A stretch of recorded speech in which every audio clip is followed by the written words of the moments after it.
And we're going to start things off with the top story of the evening, which is only the top story because you guys pelted me over the last 2-3 days, however long this lasted. Because apparently this guy just got basically pantsed on Twitter, and then he got a wedgie, and now he's still hanging from the flagpole at Twitter. That's how bad it went, apparently. So, we're talking Google Stadia again. Fun fact, anybody out there have a Stadia? Or have you tried to refund a Stadia? Well, I mean, I haven't seen I'm it also in the asking the live chat. By the way, welcome live chat. I want to see if anybody else has done this. I talked to a friend who actually did buy the Stadia. It's like pulling teeth trying to get that refunded. I believe it. Because they kind of did a Fallout 76, and they started changing their policy of okay, you have to show why it's defective or whatnot to be able to. Of course. Yeah. So we're not talking about the Stadia tonight. We are more talking the creative director for the Stadia, which is we're going to get into that. Alex Hutchinson, who is the co-founder of Typhoon Studios, but now has been changed into the Montreal studio of Stadia Games and Entertainment, and that is what he is the creative director of. He recently got into a bit of a spat on Twitter, on Twitter. I'm getting Twitter and Twitch mixed up now. That's how bad it is. He got into a spat on Twitter over a bunch of popular Twitch streamers actually losing some of their archive videos due to DMCA filings on them. And in some cases, this is the weird part. I was trying to find this aspect of the story, but some people lost their entire backlog. Some people only lost certain videos, and it was either due to music or it was due to a specific scene. I've heard everything on this. And so he decided to pipe up in defense of all these DMCA things. And to say it blew up in his face is kind of an understatement.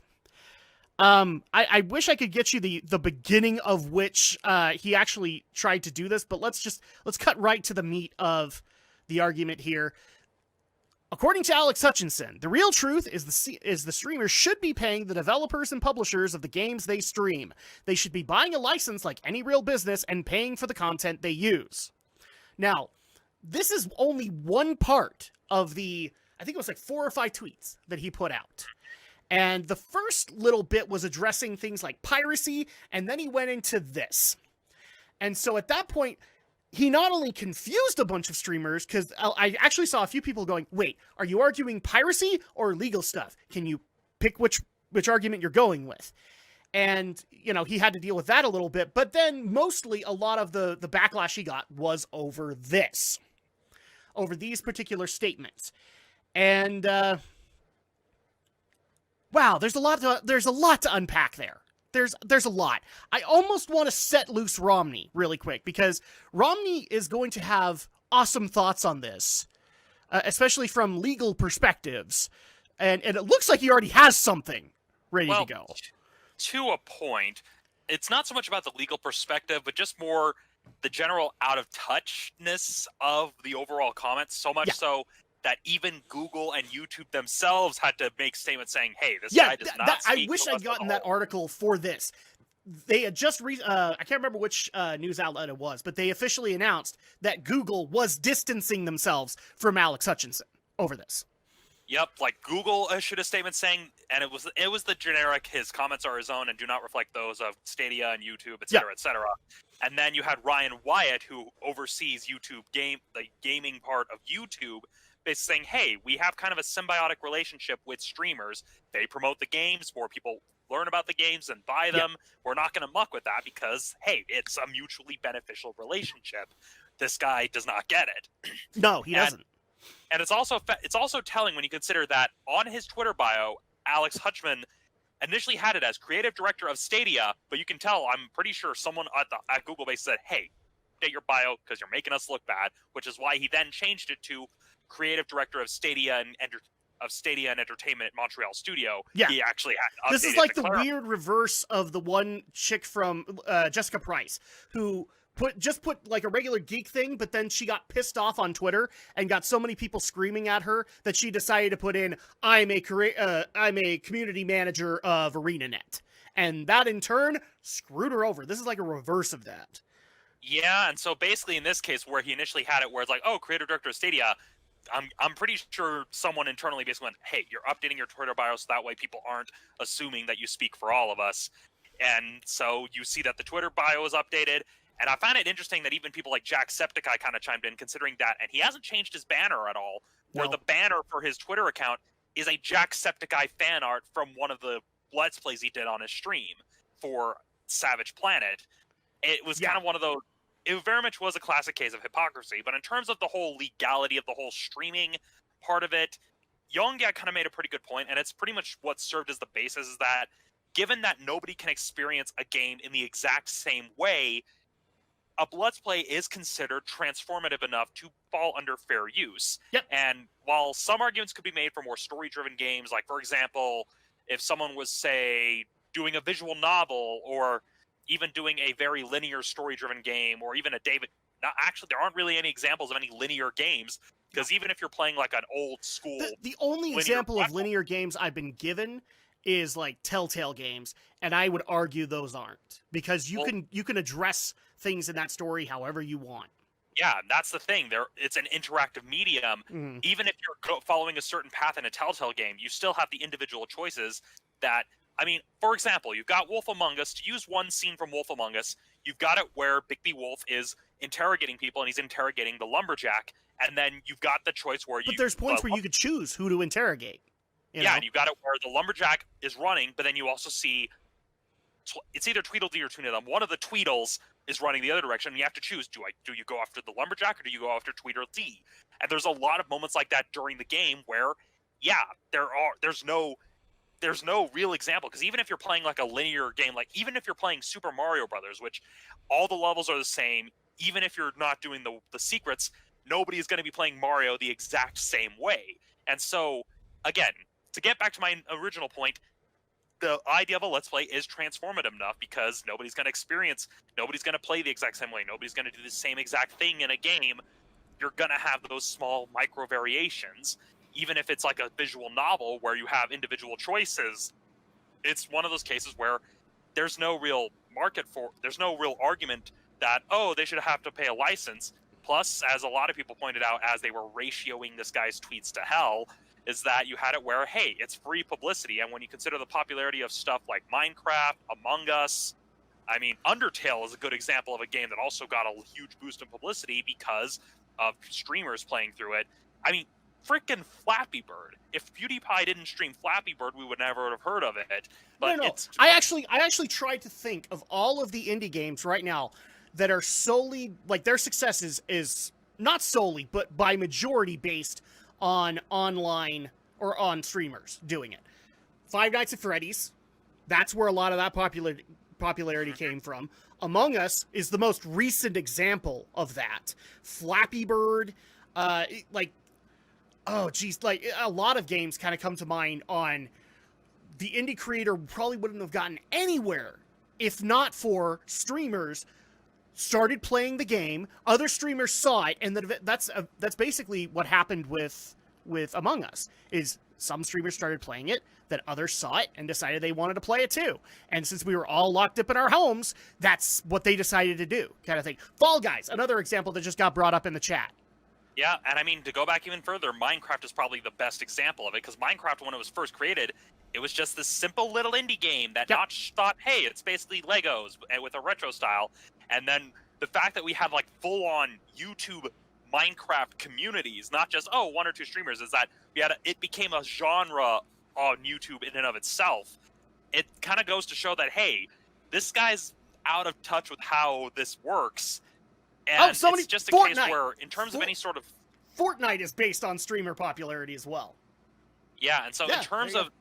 Yeah, so in terms of, like, the whole, oh, streamers paying a license, yeah, here's the thing. Companies have tried that sort of thing in the past, not even necessarily paying a license to stream, just getting people to pay extra on top of already owning the game. The classic example I like to use is Phantasy Star Universe, where you pay $50 or $60 for the base game, And then if you want to play online, you then have to buy an Xbox Live Gold membership and an additional, like, I don't know what they called it in game, but it was an additional subscription pass that allowed you to play Phantasy Star Universe online with other players. Mm-hmm. And that pretty much is what killed Phantasy Star in the US for the longest time. It wasn't until last year that they started bringing Phantasy Star Online 2 to the United States because of crap like that. So even when you're not having to do it with streaming, if people are having to pay even more to play the game, they're not going to pick up your game. It's a case of, okay, well, if you're going to demand that I pay this license in order to stream, well, then I'm just going to stream this smaller indie title that is happy to have the publicity. Well, and the other thing that, see, here's the part that I want to get into when I get there. I'm going to do Alex next, but to me, the biggest problem about this is you open up, I don't think Alex realizes how much, not you, Alex, Alex Hutchinson realizes the size of the can of worms he would be opening if he went down this road.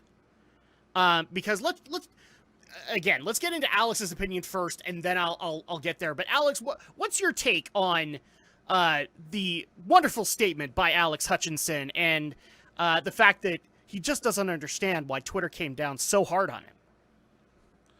I mean, I'll give him, he's got a bit of a point, but the point is moot right now because it's been 10 years since essentially the real popularity of Let's Plays and live streamings have taken off.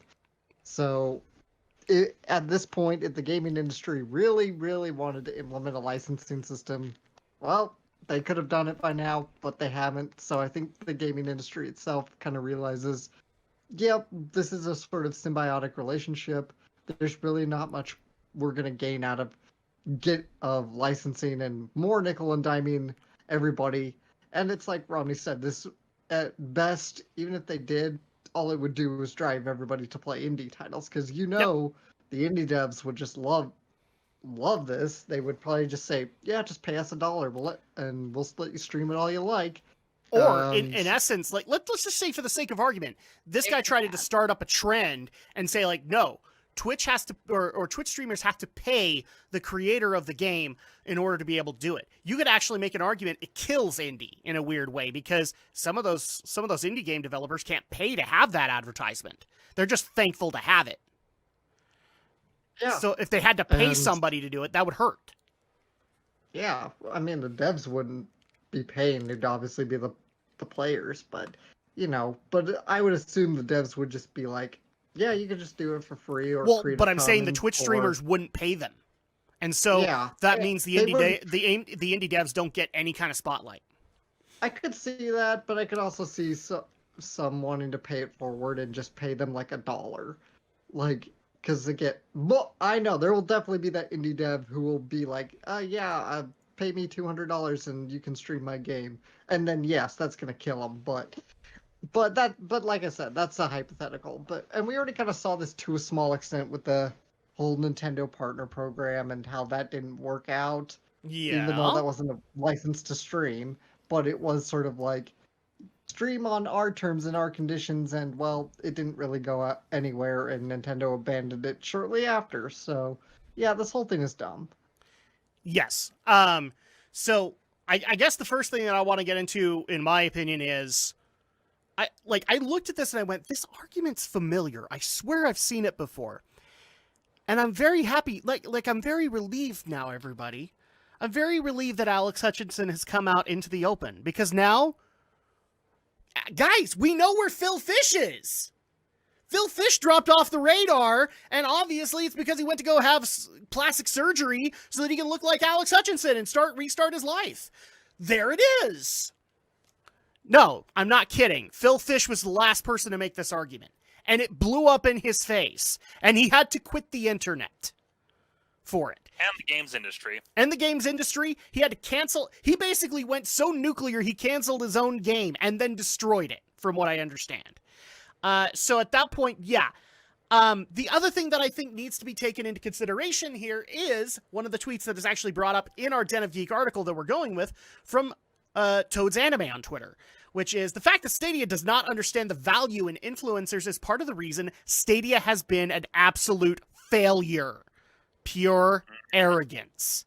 And I can tell you just from all the other tweets I read from this guy, because I do that for you guys. I put myself through mind-numbing pain for you guys.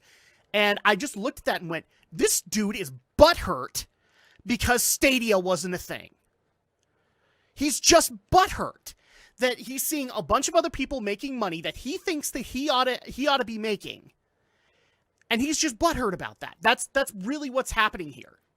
I mean, there's literally a tweet that pretty much says that exact thing, where it says, dude thinks people don't pay for games just because no one has paid for Stadia yet. Yeah, exactly. Or like I said, Stadia got a lot of refunds going in. I've actually seen people make a interesting argument saying if you take the refunds into accord, the Ouya has sold better than Stadia by like this much. I believe it. The honestly. indie-made console sold better than the AAA Google console. Yeah. Dude be butthurt is all I'm saying. But let me get into this really quick. Let's just say, for the sake, because I tried to do this on stream last night when I had people there and they brought this up to me because I hadn't seen the stories yet. I don't think he realizes the sheer amount of can of worms that he would be opening. Let's just say if he got what he wanted, and streamers had to pay to be able to stream games like Fortnite. How many streamers do you think would actually do that?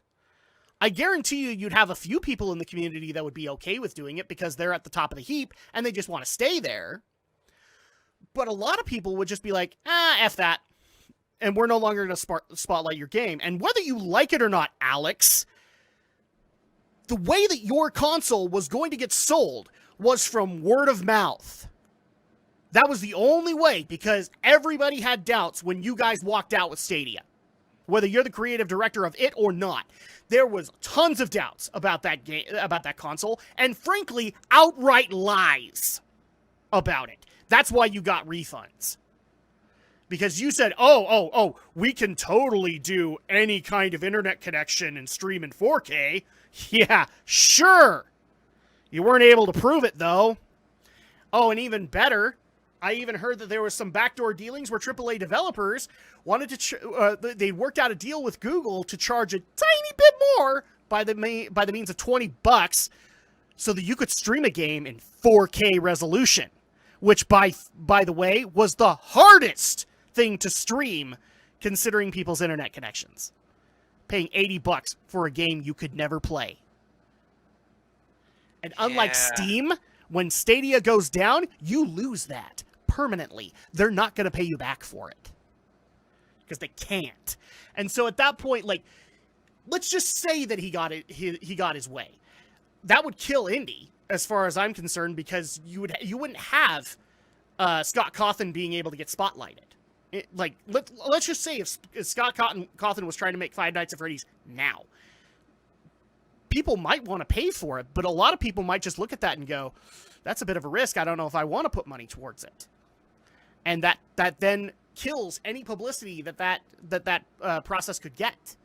I would also like to point out, Alex has basically nuked his career, because let's just say he leaves Google, or he leaves being the creative director of Stadia Games, and he wants to go and make his own passion project. He ain't getting publicity, because everybody's going to know your name now. And the internet doesn't forget. Yeah, I mean, it's especially telling how out of touch he is when literally at the end of his whole rant thread, he's just like, okay, well, that's enough. I'm going to go play Fall Guys. Anybody want to join me? You know, a game that also became very popular via streaming. And I'm pretty sure a bunch of people probably replied saying, did you pay the license for it? I wouldn't be surprised if that happened, but I actually kind of want to... the next time that he... let's just say they put out a game for Stadia, and he's, like, really excited about it. I can guarantee you on Twitter, everyone's going to be like, how much is the license fee? And what's even better about this is here's the other thing that could possibly happen with this. Like, so I talked to Romney because he's kind of the resident legal counsel here. I brought this up with another lawyer friend of mine who actually bought a Stadia, refunded it, It was like pulling teeth. And I brought up this story to him because he didn't know it. And wow, what a vigorous defender he became. Because he's like, dude, I would go into the court and I would say, and I would make passionate arguments about the fact that you paid the $60 at Target already gives you the licensing fee, because that's how it works with antivirus software for a lot of people. That's how it works for things like Windows. It's like, okay, you got the licensing fee, ergo, you can play it. And there's not really a whole lot that he can say about it because, well, the law is kind of vague in this regard, as you might imagine. TOSs are trying to fix it, but TOSs haven't fixed it completely. Well, I mean, case in point, it backfired when Square Enix tried having the whole big disclaimer on a bunch of their games for a while. Like, I know they did it with Dragon Quest Builders and Dragon Quest Heroes, where it's like, oh, the music is copyrighted by Koichi Sugiyama. You can't actually stream it for the music. And Kingdom Hearts 3 has that before you stream little icon there as well. Yeah. And, well, that backfired horribly for Square Enix. It did a little bit. And here's another thing that he would make a very passionate argument for. Let's just say, for the sake of argument, this Alex Hutchinson needed you to beta test his product. He made a very passionate argument to me over the phone about, well, you're taking time out of your day to help him out when he should be paying for that. He got to pay you to beta test. And then at that point, it's like, oh, do you really want to go for the licensing fee? Because I'm going to make the argument that you should be paying me to beta test your shit. Yeah. Just think of the can of worms that opens in the game industry. Yes. I'd love to see somebody throw that back in his face, actually. Considering how many game companies run open betas nowadays. They have to! I'd love to see somebody... maybe you should start paying us to beta test your games. Look. For indie devs, I get why they can't do it. Because they're limited on their money. But AAA devs, how many times have we said that one of the biggest problems with Bethesda is that they should really be paying for testers? Oh, but wait, you decided to pull the Blizzard method and have fans test it. Oh, but wait, they're giving you nothing but negative feedback. Well, we can't listen to them. Well, you're not paying them either. Yeah. Alex, you have no idea. Not you, Alex. This Alex. Hutchinson. Dipshit Alex. You have no idea the can of worms that you would be opening if you even remotely got what you wanted. And it would blow up in your face so hard. What Phil Fish did would look like a pleasant day in paradise compared to what happens to you. Yeah, honestly, I think that's probably why Google basically stepped in saying, okay, rein it in, you don't speak for all of us. And I get the feeling that if they do release a new Stadia game, they're probably not going to have him do any PR. They're probably thinking like, okay, we're releasing this game. And now Hutchinson is just like, oh, hey, I can, nope, you sit down. You just became one of the programmers that never gets to talk at E3 anymore. But wait, I worked really hard on this game. Nah. Nope, you already peed on the carpet. Go back on the newspaper. You already peed on the carpet. I said March, mister. That's basically what happened here. Let me get into the chat really quick. He's probably only complaining because he's seen bigger streamers make lots of money and wanting a piece of that. Absolutely. A lot of streamers. Here's the thing with the streamers. Let's just say that he comes out with this. He's blacklisted. A lot of those streamers that were arguing with him now have his name somewhere on their PC, which is basically along with don't stream games from these people. Because why? And I'm guaranteeing you he's right there alongside people like James Romine and Alex Maurer. Don't stream any games associated with those.